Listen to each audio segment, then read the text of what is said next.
sois élevé plus haut. Au milieu de nous, Seigneur.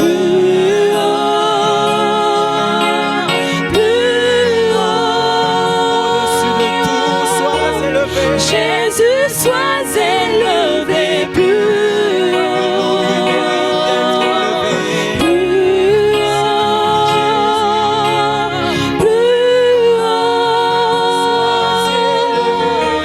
Jésus, sois élevé plus haut, plus haut, plus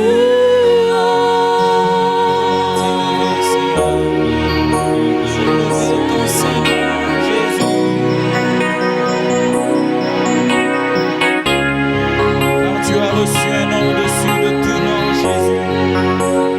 Afin que tout genou fléchisse et que toute langue confesse que tu es le Seigneur. Voilà pourquoi nous voulons te le dire encore ce soir. Que tu sois encore élevé plus haut, Seigneur. Plus haut, au-delà de tout, Jésus. Nous voulons que tu sois encore élevé plus haut, plus que toute autre chose, plus que tout autre nom. Car ton nom mérite d'être élevé, Seigneur. Oh, Jésus.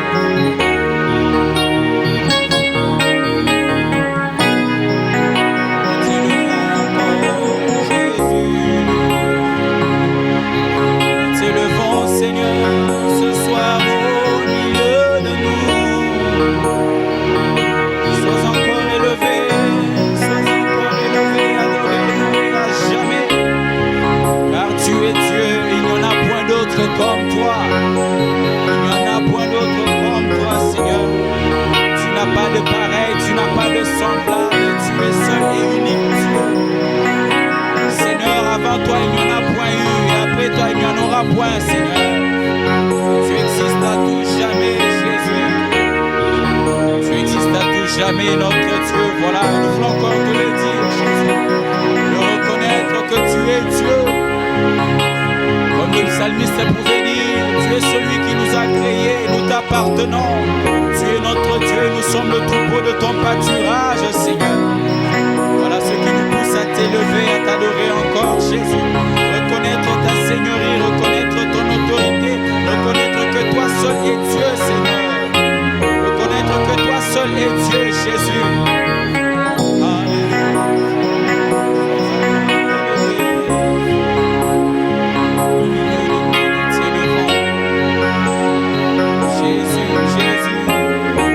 Jésus, le nom qui sauve, le nom qui donne la vie. Jésus, sans toi, Seigneur, que serions-nous? Car sans toi, le salut ne serait pas possible, Seigneur. Si tu n'étais pas venu, Seigneur, mon Dieu, qui pouvait nous sauver? Oh, Jésus, Jésus, reçois l'expression de nos cœurs.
Bien-aimés dans le Seigneur, shalom à nouveau. Nous sommes à nouveau heureux d'être reçus dans vos maisons, dans vos portables, dans vos téléphones, dans vos aux ordinateurs, par la voie des ondes, par la voie des réseaux. Jésus a dit, ce que l'on vous a dit dans le secret, criez-le sur les toits. Et c'est ce que nous sommes en train de faire. Nous crions sur les toits, parce que c'est sur les toits qu'il y a les antennes de toutes les sociétés de télécommunications. Que Dieu vous bénisse, vous qui nous recevez à nouveau en ce deuxième jour pour la suite de notre séminaire intitulé La communion au sang, la communion au corps de Christ. Père de gloire, bénis cette deuxième étape de ce grand séminaire de Pâques, la communion au sang, la communion au corps et la communion au sang de Christ. Devenir un avec le corps, devenir un avec le sang versé à la croix. Dispose nos cœurs, dispose nos esprits au nom de Jésus-Christ. Dispose nos cœurs, dispose nos esprits au nom de Jésus. Amen. J'aimerais que nous puissions chanter juste le refrain. Oui, la croix me sera toujours chère. Elle est gloire et victoire pour moi. Et par elle, en la maison du Père, la couronne est offerte à ma foi.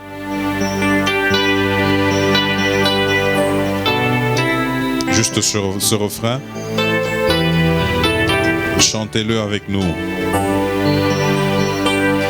Oui, la croix me sera toujours chère. Elle est gloire, victoire pour moi.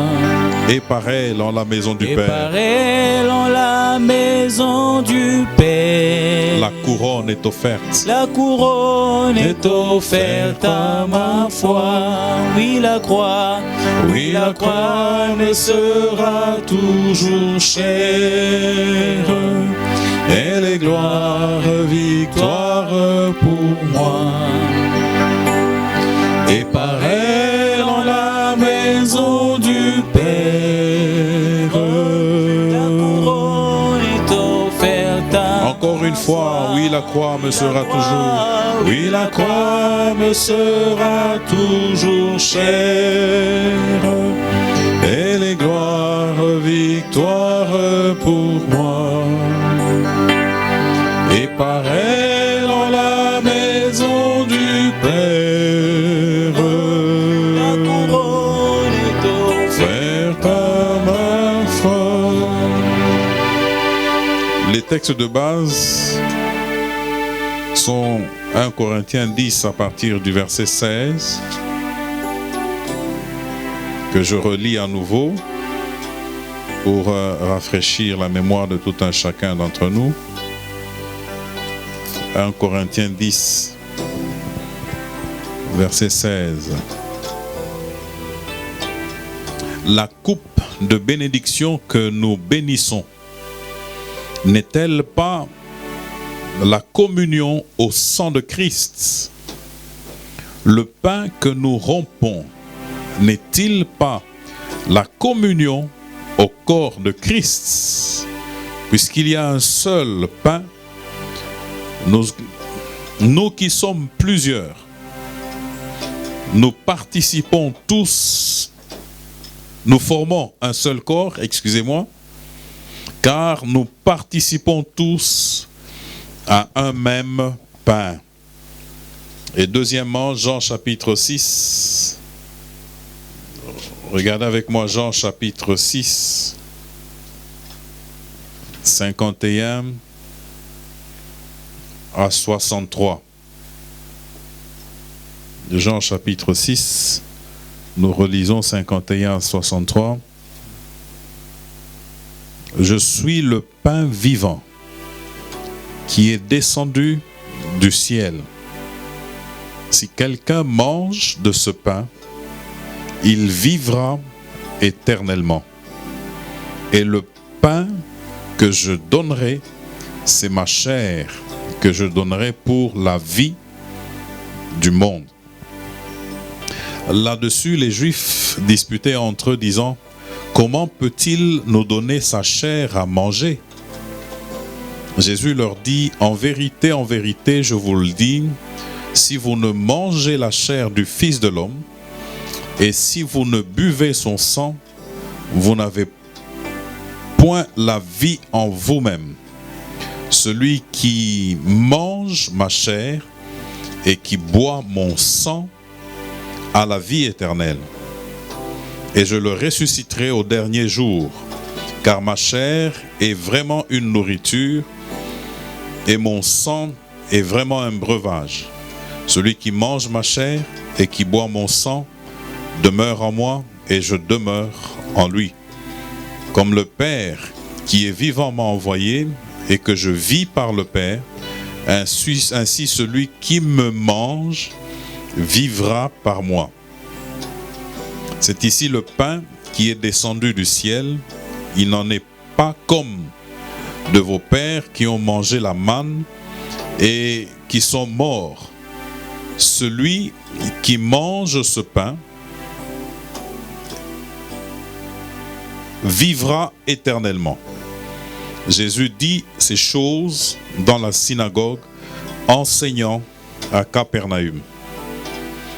Plusieurs de ses disciples, après l'avoir entendu dire, cette parole est dure. Qui peut l'écouter?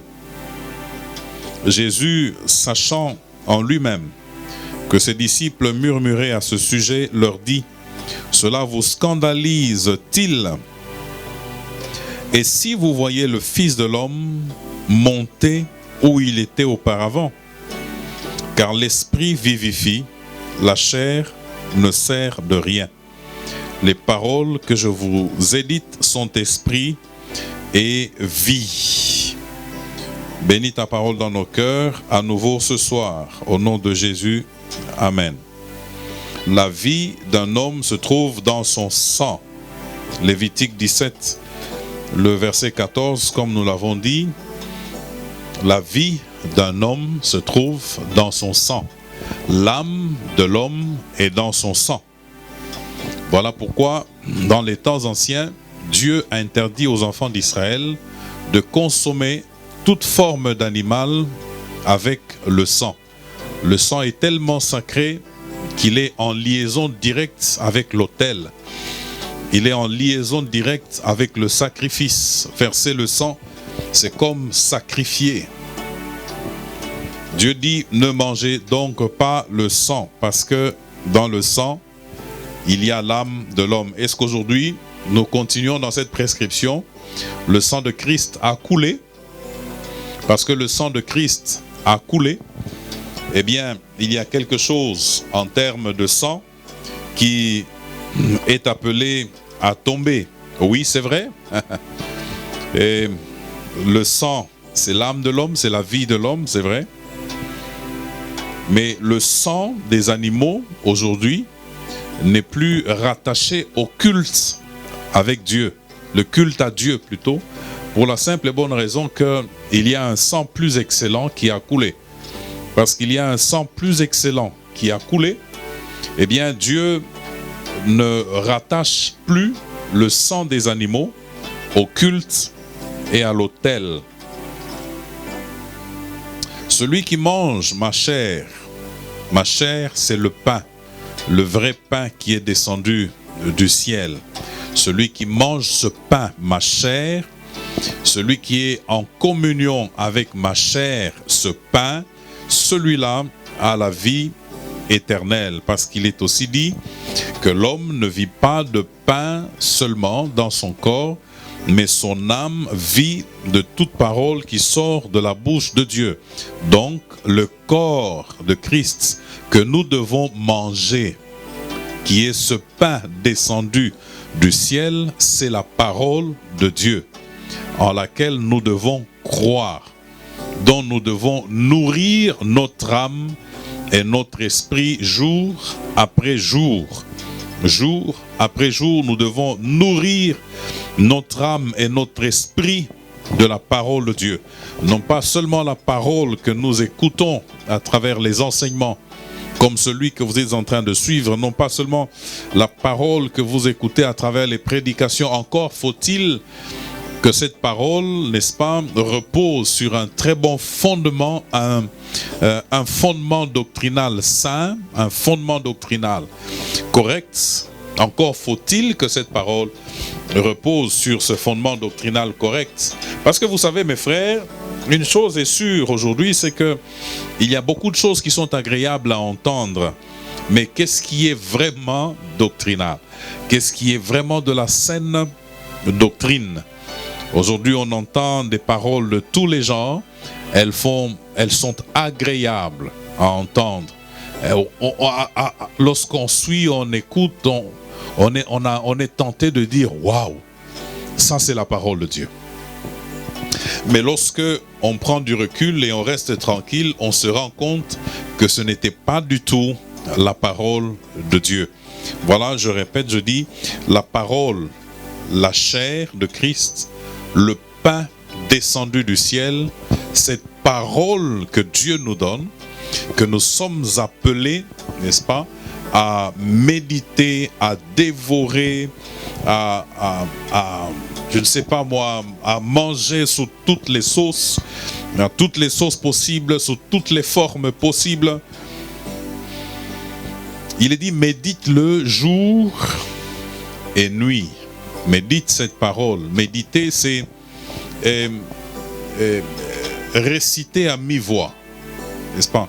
C'est la signification de méditer voix, c'est-à-dire que j'ai lu, j'ai relu, et c'est en moi, justement pour que ces choses s'asseyent davantage, je les récite à mi-voix. Je suis en train de les réciter jour après jour. Donc, je répète et je vais passer là maintenant, le corps de Christ que nous mangeons, c'est le pain qui est descendu du ciel. Et ce pain-là, c'est la parole de Dieu. Il n'y a pas une incantation à faire, il n'y a pas une invocation à faire, non. C'est tout simplement s'imprégner, nous imprégner de la parole de Dieu, nous laisser imprégner par la parole de Dieu, sonder les Écritures en restant sur des bases de doctrine correctes, sonder les Écritures et en extraire au fur et à mesure toutes les profondeurs, parce que les Écritures sont pleines de profondeur. Quelqu'un a dit c'est un diamant à plusieurs facettes. Quelqu'un d'autre a dit c'est comme une forêt. On entre et puis on peut se perdre là-dedans parce qu'il y a tellement de choses à découvrir. C'est un diamant à plusieurs facettes. C'est une mine. Au fur et à mesure que l'on creuse, on parvient à quelque chose. On découvre quelque chose au fur et à mesure que l'on est en train de creuser. Donc, j'aimerais nous exhorter ensemble, chers amis, à revenir à l'habitude de la méditation de la parole. L'habitude de la méditation de la parole. Ça peut, par moments, être pas très agréable du premier coup, d'un premier abord. Ça paraît fastidieux, m'asseoir, ouvrir la Bible, par où est-ce que je vais commencer et comment je vais comprendre ce qui est là-dedans. Commence quelque part. Commence quelque part. Commence avec un verset, lis un premier verset et l'Esprit de Dieu t'aidera au fur et à mesure à lire le reste des Écritures. Parce que cette parole, ce contact avec cette parole nous donne la vie. Et cette vie qui nous est donnée, c'est la vie éternelle, comme je le disais tout à l'heure, et je vais revenir profondément sur la question de la vie éternelle. Cette parole nous donne la vie éternelle, et cette parole nous permet de demeurer en Christ. Demeurer en Christ. C'est le combat que nous avons tous les jours de notre vie. Ce message, il est enseigné alors que nous sommes en train de faire face à une épidémie dont nous ne connaissons, une pandémie dont nous ne connaissons pas encore l'issue. Mais ce qui est le plus important pour nous, c'est de pouvoir demeurer en Christ et veiller à ce que Dieu, le Christ, demeure en nous. Comment tout cela va se faire? Eh bien, cela ne peut se faire que par la parole de Dieu. Il dit, celui qui me mange, qui mange ce pain, il a la vie en lui-même. Et cette vie, c'est la vie éternelle. C'est quoi la vie éternelle? Est-ce tout simplement une vie qui s'inscrit dans la durée? Un bonheur qui ne finit jamais? Est-ce que c'est ça la vie éternelle? Est-ce que c'est le fait de vivre des millénaires? Est-ce que c'est ça la vie éternelle? À quel moment la vie éternelle commence? À quel moment puis-je dire que je suis déjà dans la vie éternelle? Eh bien, nous disons simplement que Jean 17, le verset 3 nous dit que la vie éternelle, c'est d'abord connaître Dieu. Connaître Dieu. N'est-ce pas? Lisons ensemble Jean 17, le verset 3.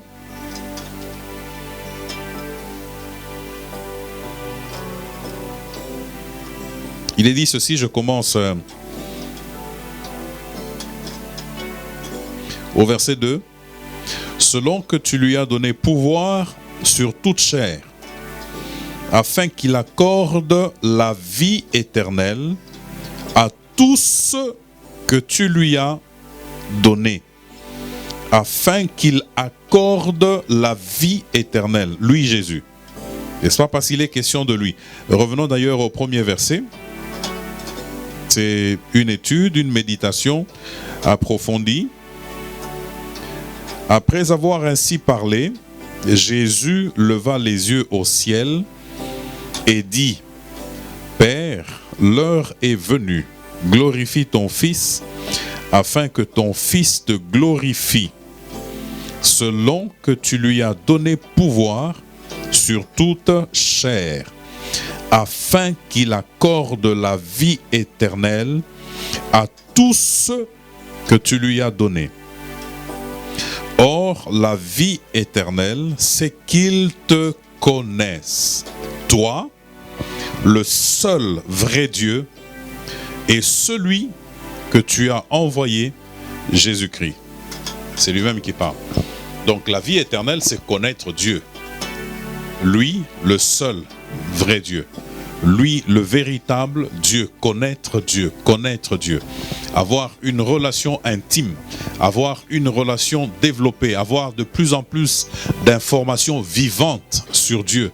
Et non seulement avoir de plus en plus d'informations vivantes. Et je me punirai personnellement de pouvoir rester juste là.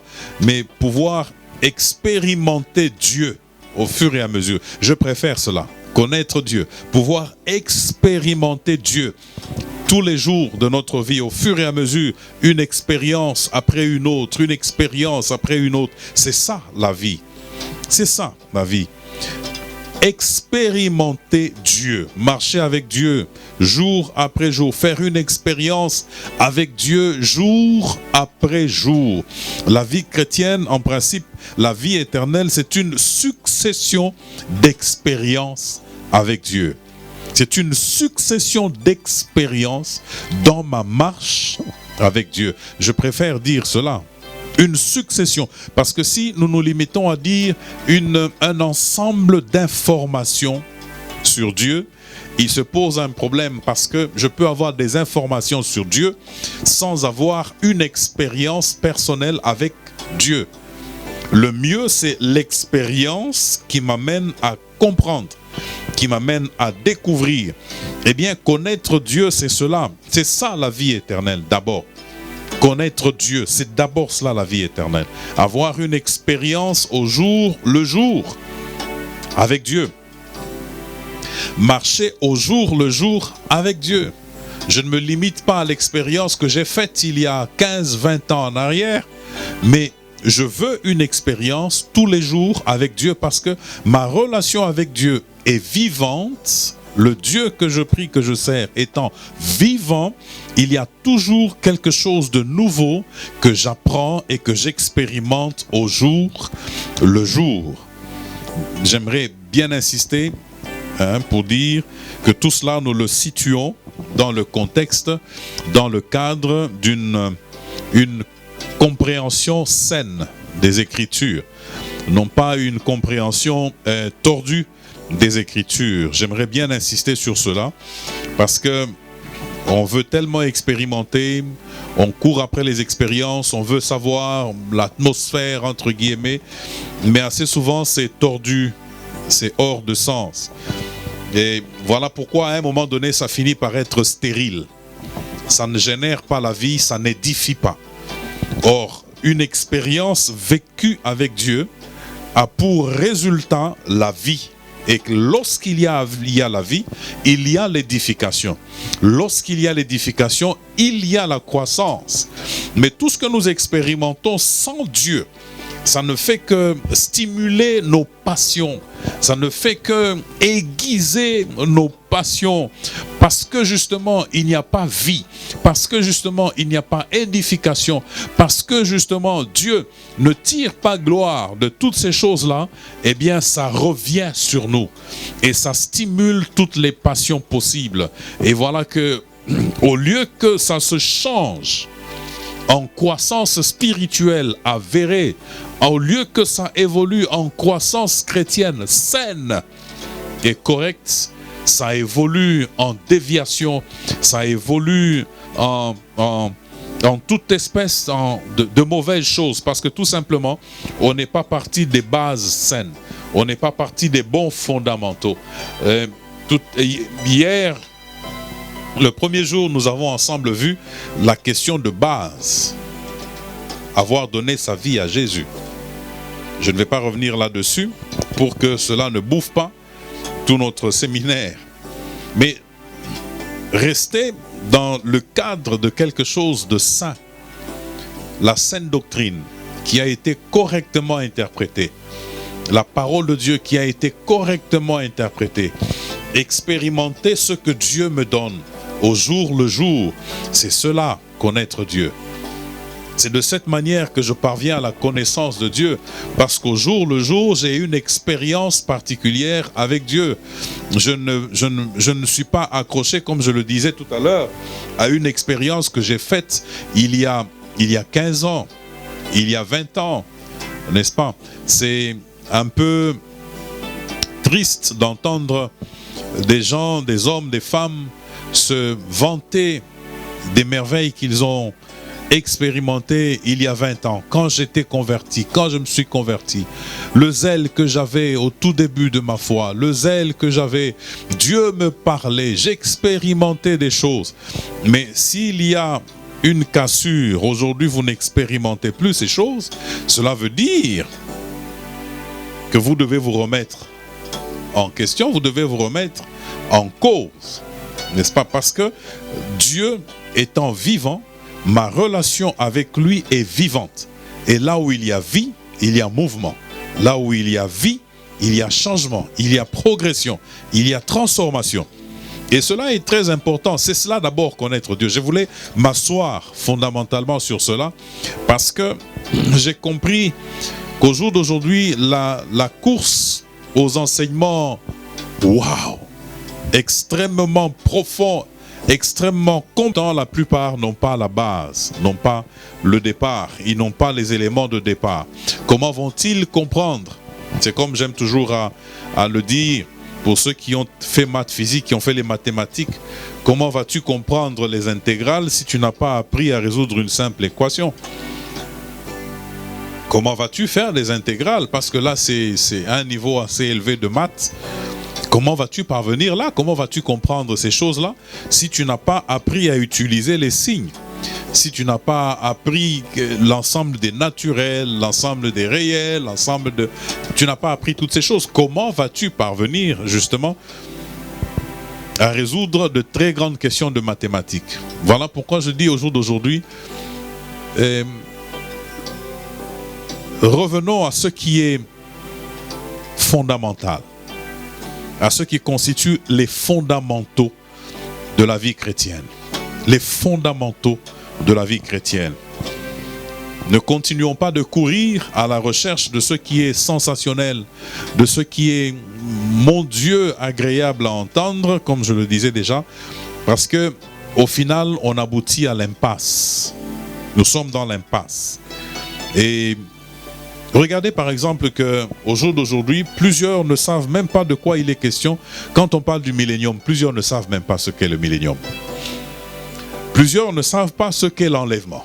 Plusieurs ne savent pas que nous aurons un corps glorieux, un corps glorifié. Plusieurs ne savent pas qu'il y a ce tribunal de Christ où les chrétiens recevront chacun sa récompense, ceux qui auront été fidèles, du moins. Plusieurs ne savent pas toutes ces choses. Mais qu'est-ce que l'on veut? On veut des choses, on veut.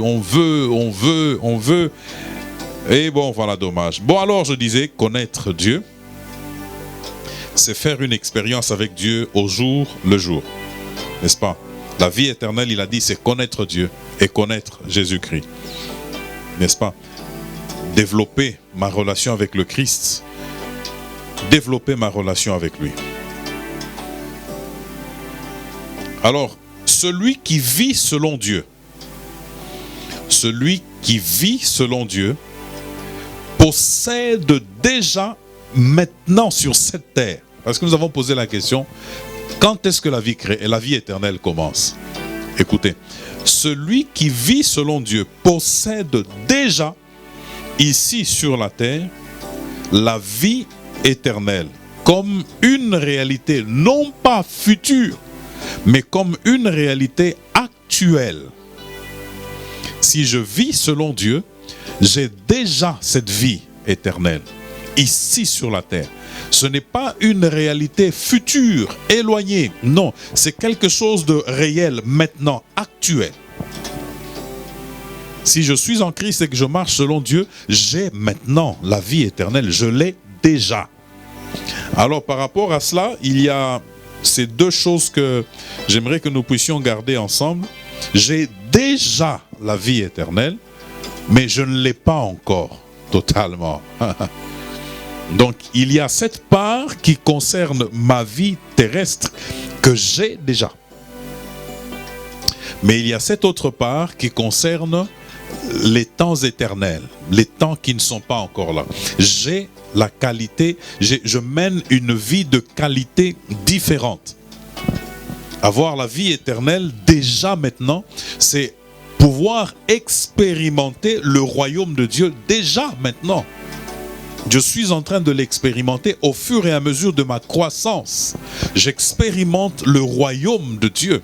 Je fais des expériences dans le royaume de Dieu au fur et à mesure de ma croissance. Donc, j'ai déjà la vie éternelle, mais je ne l'ai pas encore totalement.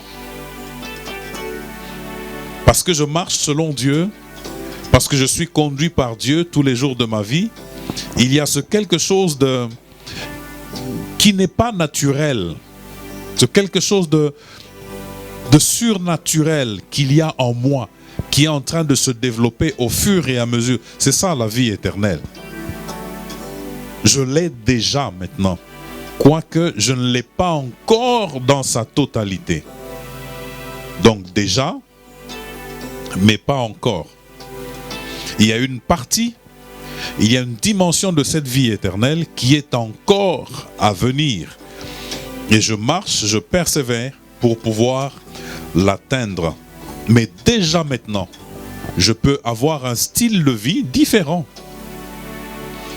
Je peux vivre différemment. C'est déjà ça le royaume de Dieu. Je peux déjà maintenant exprimer l'autorité que Dieu me donne dans son royaume. C'est déjà ça la vie éternelle. J'ai accès aux grâces surnaturelles de Dieu. Nous parlons en d'autres langues. C'est aussi déjà cela. J'ai la possibilité de vivre une vie qui honore Dieu. J'ai la possibilité de dire non au péché. C'est ça la vie éternelle. C'est déjà cela. Sans compter les bénédictions matérielles que Dieu peut faire venir aussi sur le chemin. N'est-ce pas? Parce qu'il faut être équilibré. Dieu, ce n'est pas juste le Saint-Esprit, ce n'est pas juste l'Esprit. Dieu, c'est aussi ma vie actuelle sur cette terre. Sauf que le grand équilibre que nous devons conserver, c'est nous avons ces choses, nous en jouissons, nous prions pour que Dieu nous bénisse, ça veut dire nous accorde ces bénédictions terrestres, matérielles que nous pouvons voir, mais au même moment, c'est comme dans Exode 12, lorsque les enfants d'Israël sont en train de quitter l'Égypte, le repas de Pâques qu'ils mangent, c'est un agneau. C'est-à-dire que sa chair est encore bien tendre. Sa chair est très tendre. Il est préparé avec du pain, mais il y a une façon particulière de le manger. On ne le mange pas assis, comme si on était tranquille. Non, on le mange debout. La ceinture serrée, c'est-à-dire qu'on est sur le départ, on est en train de partir. C'est pour nous rappeler que nous sommes pèlerins, nous sommes en train de passer. Nous ne nous asseyons pas pour manger et boire. Parce que lorsqu'on se lève après, c'est pour se divertir. Comme disent les Écritures, ils se sont assis, et ils ont mangé et ils ont bu, et ils se sont levés après pour se divertir. Non, nous ne mangeons pas comme cela, nous sommes debout. Et c'est ça que les enfants d'Israël ont expérimenté. Ils ont mangé debout la chair de cet agneau d'1 an, très tendre, avec du pain, sans levain. Il n'y avait pas le temps pour une préparation minutieuse du pain, le temps de faire lever la pâte, c'est beaucoup de temps. Il n'y avait pas de temps pour cela. On a fait cuire le pain et il était mangé la nuit. Et vous regardez, ce qui est intéressant, c'est que cette viande-là et ce pain, on le mangeait avec des herbes amères. Donc il y a toujours ce quelque chose d'amertume. La vie sur la terre, c'est pas le confort total, c'est pas le. Nous ne sommes pas arrivés, nous sommes en train de passer le chemin. Je reviens donc, parlant de la vie éternelle, pour dire qu'il y a effectivement cet aspect spirituel, ces choses spirituelles que Dieu nous donne, mais il y a aussi les réalités de cette vie sur la terre. N'est-ce pas? Les bénédictions matérielles qui font aussi partie de la vie éternelle. Les bénédictions matérielles, elles font aussi partie de la vie éternelle. Dieu ne regarde pas seulement l'éternité lointaine devant, mais Dieu se préoccupe aussi de notre bien-être sur la terre. Quoique tout cela, c'est les reins saints, debout, le bâton à la main. Nous sommes pèlerins, nous sommes en train de passer, nous sommes en train de partir. Nous ne vivons pas comme si nous sommes appelés à rester sur la terre. J'aime bien étudier les biographies des grands hommes de Dieu, des grands serviteurs de Dieu. Et je méditais sur la biographie de l'un d'entre eux. Il est mort à 55 ans. Mais il est dit de lui qu'il est l'auteur de ce que l'on a appelé le grand réveil des États-Unis. Le grand réveil des États-Unis. Lorsque je lisais, je faisais des recherches sur sa vie, sur son message, il est dit quelque part que ce n'était pas un terrible prédicateur. C'est quelqu'un qui pouvait lire ses messages. Il lisait. Et on parle singulièrement de l'un de ses messages qu'il lisait, intitulé « Un pécheur entre les mains d'un Dieu en colère ». Et il est rapporté que pendant qu'il était en train de lire son sermon, les gens s'accrochaient aux pylônes du temple parce qu'ils avaient l'impression que le sol était en train de s'incliner et qu'ils étaient en train de glisser vers les flammes de l'enfer. Et les gens criaient, les gens se repentaient, les gens cherchaient à revenir à Dieu. Malgré c'est quelque chose d'extraordinaire, il est quand même parti à 55 ans. Il y a d'autres, de puissants prédicateurs qui sont morts beaucoup plus vieux. Tout ceci, c'est pour dire que chacun d'entre nous, nous avons les reins saints, le bâton à la main, et nous sommes en train de marcher, nous sommes pèlerins. N'est-ce pas? C'est comme les Écritures le disent, nous sommes en train d'aller vers une patrie qui n'est pas de ce monde, qui est une patrie qui est céleste. Mais tant que nous sommes sur cette terre, d'une part, nous nous manifestons la nature de Dieu à travers la sainteté de notre vie, à travers le caractère de notre vie. De l'autre côté, nous proclamons la puissance de Dieu à travers des œuvres surnaturelles fortes. Ce n'est pas l'objet de notre étude ce soir, mais la vie éternelle, bien-aimée dans le Seigneur, a cette partie présente, mais il y a aussi la partie à venir. Il y a maintenant et il y a l'avenir, n'est-ce pas? Et cette vie, elle est en Christ. Il dit dans Jean 14, 6, il est dit « Je suis le chemin, la vie, je suis le chemin, la vérité et la vie.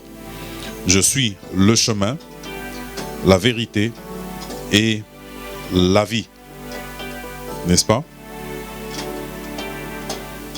Alors, cette vie, nous le disons, nous sommes en train de parler de cette communion, n'est-ce pas? Communion au corps, communion avec le sang de la croix, le sang de Christ. Eh bien, nous disons que cette vie, elle est en Christ, n'est-ce pas? La communication de cette vie, Christ communique cette vie à l'âme, à l'esprit de l'homme. Il communique la vie. Et une relation indissoluble naît de cela. Une relation indissoluble naît de cela. Regardez dans vos maisons Galates 2:20, où Paul peut dire, ce n'est plus moi qui vis, c'est Christ qui vit en moi, n'est-ce pas? Ou encore Colossiens 3, le verset 3. Une relation donc indissoluble, c'est ça la vie éternelle que nous avons en Christ. Nous sommes en sécurité. Notre salut est en sécurité. Bon, mais est-ce à dire que nous ne pouvons jamais perdre le salut parce qu'on a dit une relation indissoluble? Et nous n'affirmons pas que nous ne pouvons pas perdre le salut. Nous affirmons au contraire qu'il est possible de perdre le salut.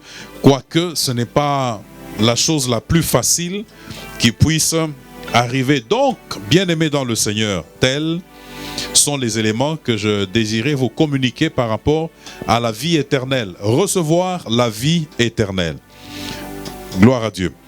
Nous allons à l'autre point. Nous allons passer à l'autre point. Nous parlions de manger sa chair, boire son sang. J'aimerais que nous puissions regarder un peu ensemble juste un aspect de ce thème, la chair, le sang, la chair, pour dire pratiquement la même chose, la même expérience, mais j'aimerais que nous puissions regarder ensemble ce que nous comprenons par la communion au sang. Qu'est-ce que ça veut dire après? Qu'est-ce que ça implique? La communion au sang de Christ, être en connexion avec le sang qu'il a versé. Eh bien, cela nous met premièrement au bénéfice de la justification. Ça, c'est la communion au sang nous met au bénéfice de la justification. Regardez avec moi Romains chapitre 5, le verset 9. Romains chapitre 5, le verset 9. Romains 5, le verset 9, il est dit: à plus forte raison, donc, maintenant que nous sommes justifiés par son sang. À plus forte raison,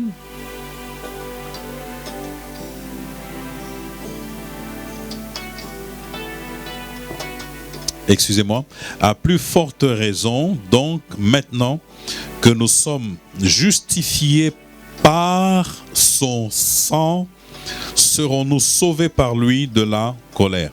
Je commence au verset 6. Car lorsque nous étions encore sans force, Christ, au temps marqué, est mort pour des impies. À peine mourrait-on pour un juste, quelqu'un peut-être mourrait-il pour un homme de bien?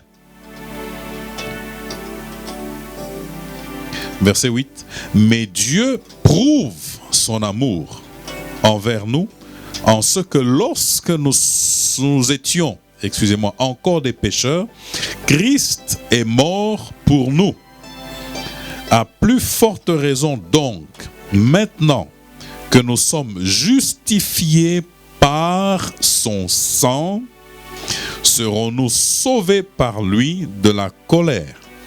Car si lorsque nous étions ennemis, nous avons été réconciliés avec Dieu par la mort de son Fils, à plus forte raison, étant réconciliés, serons-nous sauvés par sa vie. La justification est l'un des thèmes, c'est l'un des joyaux, l'un des bijoux de l'œuvre de la croix. L'un des bijoux. L'œuvre de la croix comporte plusieurs bijoux. Et l'un des bijoux, comme je le dis, de l'œuvre de la croix, c'est donc la justification. La justification. Je vais dire quelques mots là-dessus avant de pouvoir continuer. C'est des choses que l'on ne dit jamais vite en courant. C'est des choses sur lesquelles il faut toujours s'arrêter quelques minutes, insister quelques minutes. Vous savez, l'un des plus grands problèmes, si ce n'est le plus grand problème de l'homme dans sa marche avec Dieu, dans sa relation avec Dieu, c'est le péché. C'est le plus gros problème que l'homme a, le péché. Et Dieu nous a fait de telle manière qu'il y a une portion de nous qui s'appelle la conscience, n'est-ce pas, qui a pour rôle de,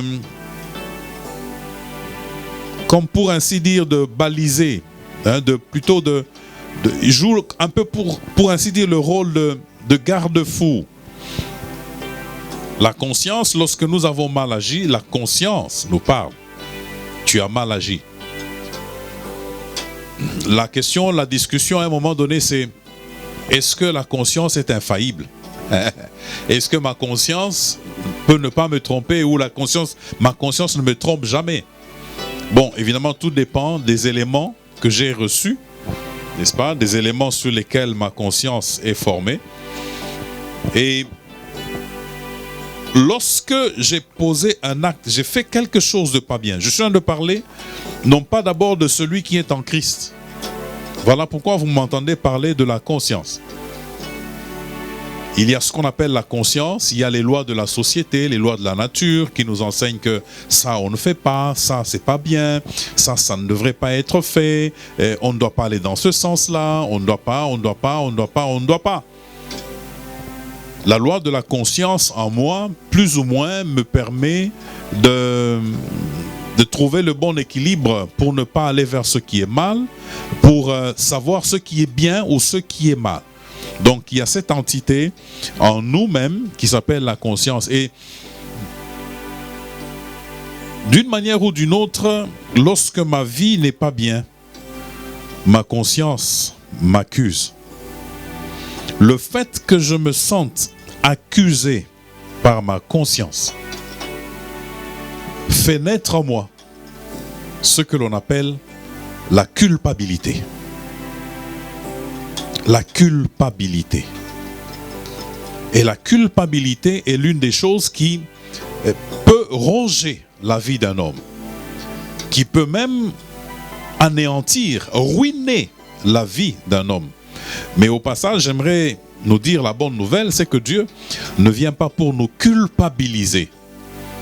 Dieu, il nous convainc de péché, afin que nous puissions nous repentir et nous débarrasser de ce qui n'est pas bon. Dieu ne vient pas pour nous culpabiliser, nous faire, nous écraser par le poids de la culpabilité. Vous savez, le problème avec la culpabilité, c'est: je suis en train de pleurer sur un mal que j'ai fait sans solution. Il n'y a pas d'issue, mais je suis juste en train de me lamenter sur un mal que j'ai fait. Hein, je me fais du mal, je me torture, je deviens à peu près mon propre bourreau. Je pense au mal que j'ai fait, je pleure, je ne suis mal à l'aise, je ne suis pas tranquille. Et ça, c'est la culpabilité qui fait que ma relation avec l'autre peut ne plus être correcte. Hein, ça veut dire horizontalement, avec l'autre, quelque chose s'est cassé.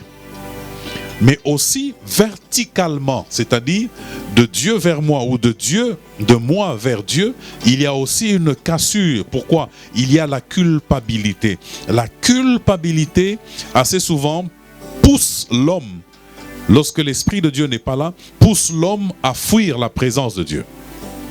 Regardez ce qui est arrivé dans le jardin d'Éden. Adam et Ève ont péché. Ils ont pris conscience de leur nudité, mais au même moment, ils ont pris conscience de la culpabilité. Parce que lorsque Dieu arrive, ils se cachent. Ils ne peuvent plus paraître dans la présence de Dieu.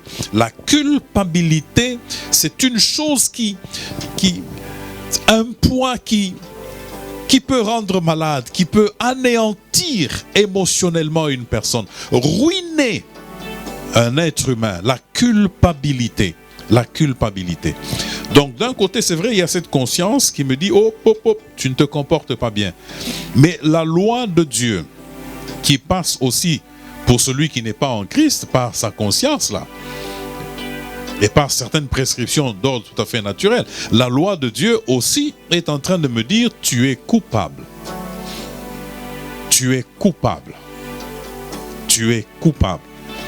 Et lorsque je me sens coupable, lorsque je suis coupable, ce qui arrive, c'est tout simplement que verticalement, ça ne coule pas. Parce que verticalement, ça ne coule pas, horizontalement, ça aura tendance à ne pas couler. Et j'aimerais mettre aussi une flèche non pas verticale, non pas horizontale, mais j'aimerais mettre une flèche bouclée, c'est-à-dire que par rapport à moi-même, je ne suis pas non plus en paix avec moi-même. Pourquoi? Parce que je me sens coupable. Il y a cette culpabilité qui fait que je ne suis pas en paix avec moi-même. Lorsque je m'approche de Dieu, je suis coupable. Je suis coupable.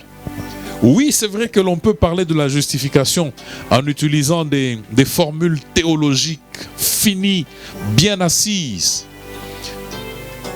Mais je crois aussi que procédant par de petites constructions au fur et à mesure, on peut s'aider les uns les autres à bien comprendre cette vérité, ce bijou, ce joyau de la vie que Jésus a donné, de l'œuvre de la croix, justifié. C'est-à-dire que lorsque je suis justifié, qu'est-ce que cela veut dire? Cela veut dire que devant Dieu, je ne suis plus coupable. Dieu et moi, nous ne sommes plus dans une relation d'inimitié. Désormais, je suis réconcilié avec Dieu. Ma culpabilité est enlevée et plus loin je le dirai, la justice de Christ m'est imputée. De manière à ce que Dieu me regardant, il ne voit plus un coupable qu'il doit sanctionner. Dieu me regardant ne voit plus un pécheur qu'il doit punir, mais Dieu me regardant voit la justice de Christ. Et parce qu'il me regarde au travers de la justice de Christ, il est apaisé envers moi. Il n'est plus fâché contre moi. Quand je suis justifié, parce que je suis justifié, désormais, Dieu n'est pas en colère contre moi. Je ne suis pas fâché avec Dieu. Dieu n'est pas fâché contre moi. Il ne me regarde pas comme l'homme à punir obligatoirement. Il ne me regarde pas de cette manière-là. Je suis désormais en paix avec Dieu. Désormais, je suis en paix avec Dieu. Je suis en train de penser à cette parole, on verra ça un peu plus tard, un autre joyau de de ce sang, de la communion, de cette œuvre de la croix, de la communion au sang de Christ nous conduit à cet autre joyau que nous allons développer plus tard, l'expiation. Mais là, restons un peu là sur la question de la justification. Par son sang, nous sommes justifiés. Par son sang, la communion au sang de Christ, eh bien, nous amène dans ce bénéfice, nous met au bénéfice de la justice de Christ, de la justification que nous avons en Christ. La justification, c'est justement ce procédé par lequel Dieu me déclare juste. Je ne suis plus coupable. Désormais, je suis juste devant Dieu. Non pas parce que j'ai fait quelque chose de bien. Non, c'est ce que Tite peut dire. Il nous a sauvés non pas à cause d'une quelconque œuvre de justice que nous aurions faite, non. Mais il nous a sauvés tout simplement à cause de sa grâce. Nous sommes donc justifiés. Nous sommes donc en paix avec Dieu. Et ce soir, j'aimerais nous engager tous, nous ramener tous à ce point-là. Et j'aimerais que chacun se pose la question, suis-je en paix avec Dieu? Suis-je en paix avec Dieu? Y a-t-il une culpabilité qui pèse sur moi alors que je suis en Christ? Y a-t-il une culpabilité dont je n'arrive pas à me défaire? La Bible dit, il nous a justifiés par le sang de Jésus-Christ. Je suis en train de penser à ce texte, je le disais, nous allons voir l'expiation plus tard. Je pense à ce texte où il est dit, si vos péchés sont rouges comme le sang, si vos péchés sont rouges comme je ne sais pas quoi, moi je suis en mesure de vous rendre blanc, plus blanc que la neige. N'est-ce pas? C'est de là qu'on a chanté ce cantique, blanc, plus blanc que neige. Lavé par le sang de Jésus, je serai plus blanc que la neige. La bonne nouvelle ce soir que je nous partage, c'est que nous sommes justifiés par le sang de Jésus-Christ.